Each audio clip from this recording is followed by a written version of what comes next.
Ito ang latest trendy.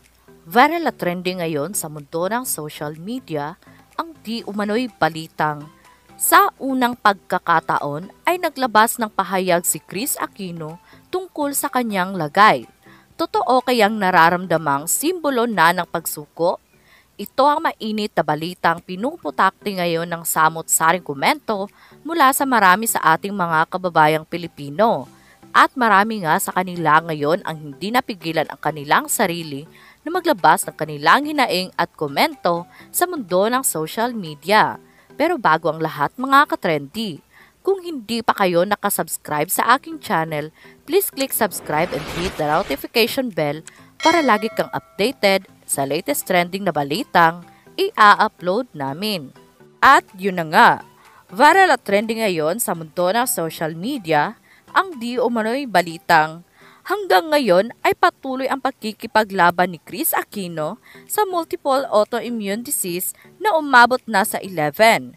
Mahigit 2 taon din ang gamutan ng sakit ni Chris Aquino sa Amerika kung saan siya namalagi mula June 2022 at bumalik lamang siya ng Pilipinas noong September 2024 para dito na ipagpatuloy ang pagpapagamot.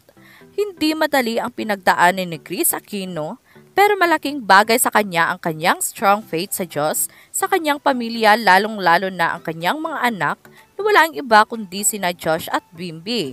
Mga kaibigan, maging ang mga doctors and her medical team na patuloy na nakatutok sa kanya. Alam ni Chris na walang kasiguraduhan ang kanyang pagaling pero patuloy siyang nakikipaglaban dahil alam niyang kailangan pa siya ng kanyang mga anak sa dalawa na si Bimby ang nakatutok sa kanya 24/7 habang nakahiwalay naman si Joshua na natutroma sa paghirap ng pinagdadaanan ng kanyang ina.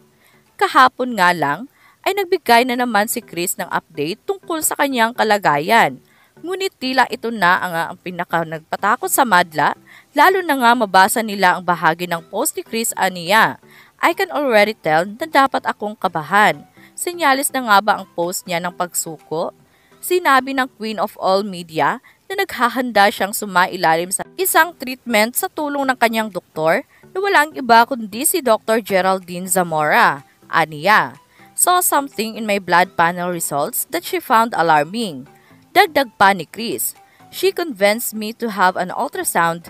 It's not this one than yesterday. With all my hospitalization, I can already tell na dapat na akong kabahan pag umakyat na yung senior technician.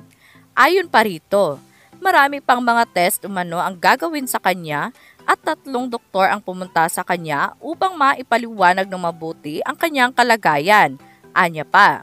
And how important it was not to delay because I would be endangering my life further. Parang kulang pa yung mahirap na life-threatening autoimmune disease ko. Ani Chris. Mula nang siya ay ma-confine, sinabi ni Chris na hindi sila nakakatulog ng maayos ng kanyang anak na si Bimby. Dinalaw din siya ng kanyang panganay na si Joshua. Sinabi rin ni Chris na mas pinili niyang magtiwala sa mga Pilipinong doktor kaysa uminom ng gamot na hindi siya sigurado. Especially because I just finished a big dose of a strong immunosuppressant and I am continuing my 2 immunosuppressants and so much more supplements, antihistamines, and important vitamins. Sa huling parte nga ng post ni Chris ay humingi siya ng panalangin para sa kanyang mga doktor, nurse at technician. Aniya, huwag sana kayong sumuko sa pagdasal dahil kumukuha ako ng lakas galing sa kabutihang loob ninyo. Tanging ang tuluyang paggaling nga ni Chris ang dasal ng madla. Ibinahagi rin ng Queen of All Media na walang iba kundi si Chris Aquino ang tungkol sa kanyang kasalukuyang kalagayan at kondisyon sa kanyang kalusugan at sa kanyang gamutan. Sa isang punto ng kanyang liham, ibinahagi ng Queen of All Media kung gaano kaalaga si Bimby sa kanya habang siya ay may sakit. Ma'am, he is the bonsoy you deserves. He's responsible, caring not magastos, puts my needs before his. Tito Noy would be so proud. Nagbigay din siya ng ilang update tungkol sa kanyang mga di umano'y kondisyon sa autoimmune at nagpahayag ng ilang magandang balita sa kanyang genetic screening.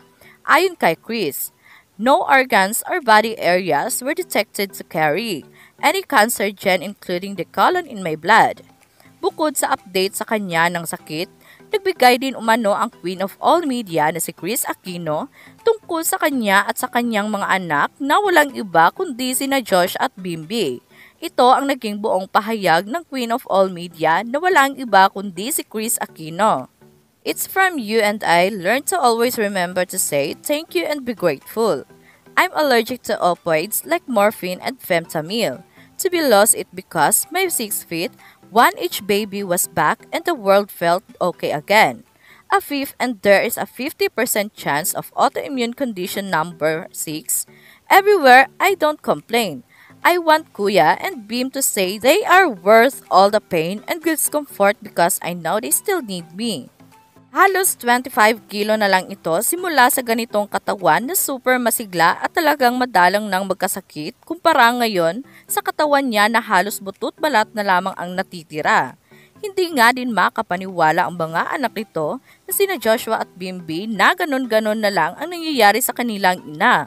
Tuloy-tuloy pa rin ang gamutan ng Queen of All Media sa hospital, inaalagaan pa rin siya ng kanyang 2 anak, kaya masakit para sa kanyang mga anak na makita at tinitingnan ni Kris ang dati nitong mga litrato, kung saan siya ay masigla at masaya silang pamilya. Walang ibang iniintindi kundi ang kasiyahan at kabutihan, ngayon ay malayong-malayo na siya sa kanyang personal na katauhan. Kaya medyo nadidepress at inaatake din ng anxiety itong si Kris.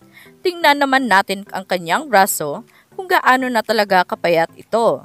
Dahil ito sa kanyang matinding sakit, kaya patuloy na bigyan natin ng lakas ang Queen of All Media para lumaban. Kaya naman nang lumabas nga ang balitang ito, ay umani agad ng samot-saring komento mula sa marami sa ating mga kababayang Pilipino. At marami nga sa kanila ngayon ang hindi mapigilan ang kanilang hinaing at komento sa mundo ng social media. At posted, quoted, dami kasing traumatic events sa buhay ni Kris na compromise ang immune system niya. Hope she will recover.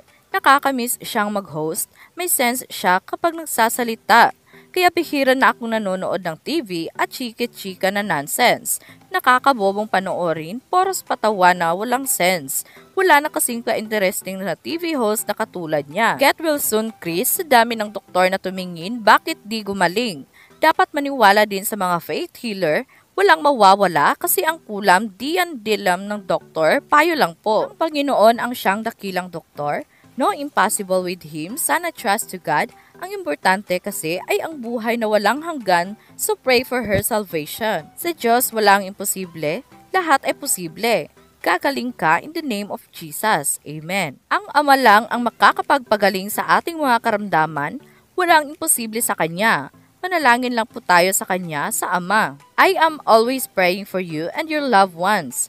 Take care. God loves you and I love you like my own flesh. Take care always and don't lose hope. Miss Kris, walang imposible. Hanggat may buhay, may pag-asa po.